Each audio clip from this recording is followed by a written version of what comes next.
हफीज शेख। हर मोड़ पर कोई ना कोई घात हो गई।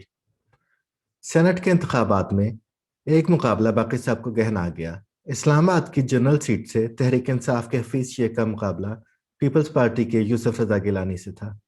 इस सीट का हल्का इंतखाब कौमी असम्बली था और जाहिर है कि वहाँ तहरीक इंसाफ के हामियों की अक्सरियत है जो वो हुकूमत बनाए बैठी है। ऐसे में तहरीक इंसाफ के वजीर खजाना हफीज शेख का जीतना यकीनी था।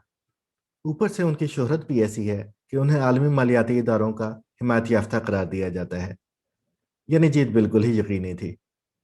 ऐसे में जब यूसुफ रजा गिलानी ने उन्हें शिकस्त दी तो ये एक नाकाबिले यकीन सी बात थी।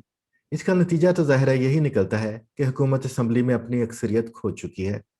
इसी तासुर को ज़ाहिर करने के लिए वज़ीर आज़म ने असम्बली से एतमाद का वोट हासिल करने का इरादा जाहिर किया है। सवाल यह है कि हफीज शेख तो अच्छे भले खजाने पर वजीर बने बैठे थे, उन्हें इलेक्शन लड़ने की ज़रूरत ही क्या थी। बताया जाता है कि काबीना में नाराज़गी पाई जाती है कि अवाम के मुंतखब करदा वजीरों की वो ताकत नहीं है जो गैर मुंतखब वजीर मशीर रखते हैं।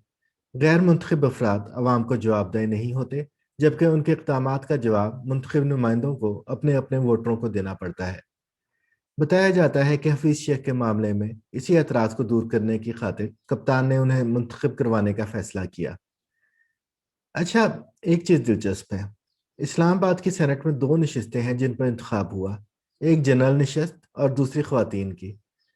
अब जनरल नशस्त पर तहरीक इंसाफ के उम्मीदवार हफीज शेख को 164 वोट मिले। यूसुफ रजा गिलानी ने 169 वोट लिए और 7 वोट मुस्तरद हो गए। लेकिन ख्वातीन की नशस्त पर तहरीक इंसाफ की फौजिया अरशद ने 174 वोट हासिल किए, जबकि उनकी मद्दे मुकाबिल मुस्लिम लीग नून की फरजाना कौसर को 161 वोट मिले, 5 वोट मुस्तरद कर दिए गए। सवाल ये पैदा होता है कि एक ही पार्टी के एक उम्मीदवार को इस असम्बली ने 174 वोट क्यों दिए, जबकि दूसरे को सिर्फ 164 मिले। ये 10 वोट कहाँ गायब हो गए? फिर ऐसा क्या जादू हुआ कि फरजाना अरशद की बारी पर 5 लोगों ने गलती की, मगर हफीज शेख की किस्मत में 7 लोगों की गलती भुगतना लिखा था।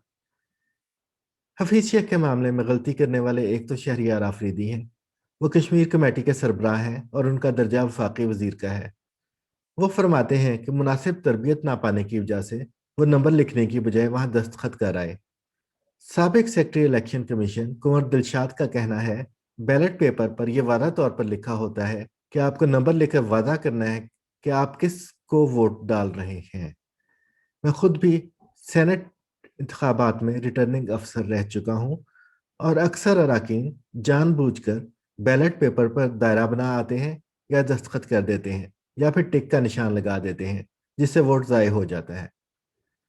हुस्न ज़न रखा जाए तो यही कह सकते हैं कि गालबन आफरीदी साहब भी पर्ची पढ़ने में हमारी तरह ही ढीले हैं। दूसरा नाम जरताज गुल का लिया जाता है। वजीर आला पंजाब की मुशीर खास फिरदौस आशिक ऐवान कहती हैं कि जरताज गुल ने वोट डालने में गलती की, जबकि वजीर आजम के मुशीर खसूसी शहबाज गिल कहते हैं कि उन्होंने गलती नहीं की। ऐसे में सवाल उठता है कि कहीं ये 7 गलतियां काबीना की रंजिश का नतीजा तो नहीं? ऐसा क्या हुआ कि फौजी अरशद को दुरुस्त वोट डालने वाले हफीज शेख की बारी पर खता कर गए? बहरहाल, क्योंकि वोट बहुत ही खुफिया होता है, इसलिए या तो खुदा जानता है कि किसने खता की, या फिर मुमकिन है कि जानबूझकर खता करने वालों को इल्म हो। बाकी तो किसी को पता नहीं। बहरहाल, खता वजीरों ने की और सजा ना सिर्फ हफीज शेख को भुगतना पड़ी, बल्कि अब इमरान खान भी एतमाद का वोट दोबारा लेने पर मजबूर हो गए हैं। चले छोड़ें ये बेकार की बातें। शहनामे इस्लाम के मुसन्निफ हफीज जालंधरी के चंद अशार पढ़ते हैं कि मुंह का जायका कुछ बदले। हर एक रहनुमा से बिछड़ना पड़ा मुझे, हर मोड़ पर कोई ना कोई घात हो गई।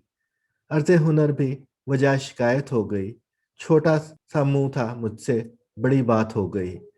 देखा जो तीर खा के कमीगाह की तरफ, अपने ही दोस्तों से मुलाकात हो गई।